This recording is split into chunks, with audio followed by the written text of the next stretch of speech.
El tema migrante nos está acaparando la atención y por diferentes razones. Bueno, ya por lo pronto se anunció que aquello de los aranceles va a pasar hasta el mes de abril y vamos a ver el 1 de febrero, que es sábado, por cierto, el mismo día que inicia el periodo ordinario de sesiones de la Cámara de Diputados y Cámara de Senadores.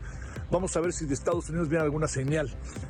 Se habla de que, más que hablar de grandes aranceles, ¿no? Habría a lo mejor algunas cosas muy concretas que plantearía Donald Trump, a manera de ahí les voy, o si usted lo quiere, de que la amenaza sigue en pie, ¿no?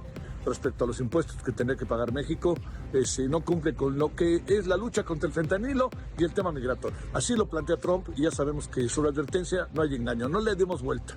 No minimicemos las cosas, veámoslas en su dimensión, en su justa dimensión. Y como suele pasar con algunos escenarios, más vale verlos un poquito como que nos pudieran ser bastante adversos para poder tener la mejor capacidad de respuesta. Bueno, eso es por un lado. Pero el tema migratorio está adquiriendo una dimensión muy grande porque nos está colocando como país de quédate en México y como país tercero, en circunstancias sumamente difíciles. ¿Por qué?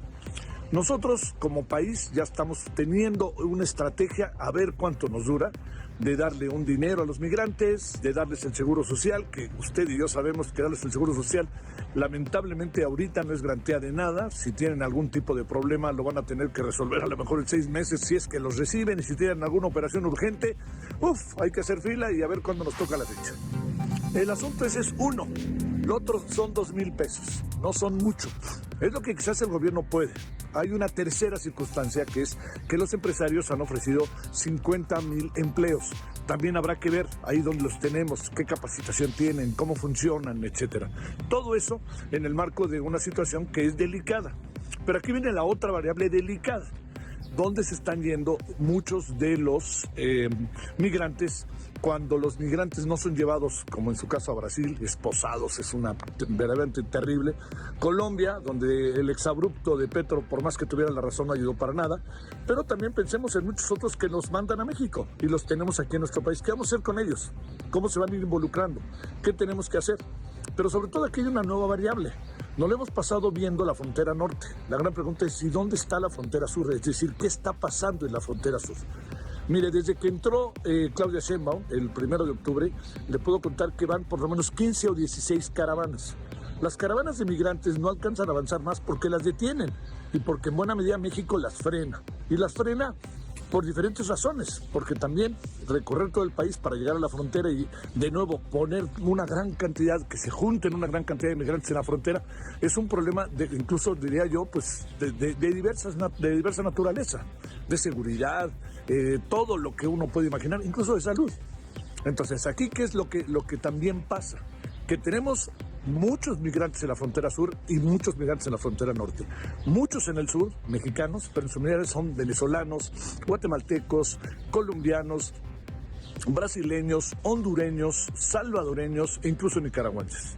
Ahí tenemos a otros, y también africanos, etcétera, pero en menor número. Y luego tenemos en el norte los que están a punto de entrar o los que tienen una cita y ahora quieren pasar o están viendo qué pasan o están siendo expulsados.